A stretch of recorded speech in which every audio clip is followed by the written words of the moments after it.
Nag-emergency landing ang isang eroplano ng Philippine Airlines sa Iloilo International Airport. Galing sa Dumaguete ang eroplano at bumabiyahe pa Maynila.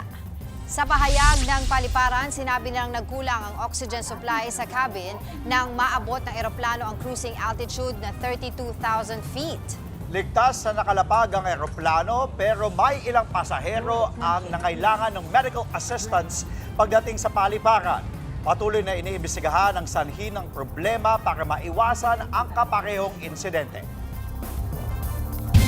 Para naman sa mga may flight dyan, mga kapatid naglabas po ng bagong patakaran ng Philippine Airlines sa pagdadala ng power bank sa kanilang mga eroplano. Hanggang 2 power bank lang po ang papayagan kada isang pasahero. Ayon sa PAL, hindi dapat lalampas sa 100 watt-hours ang kapasidad ng bitbit nilang mga power banks. Dapat din daw nasa hand carry po ito.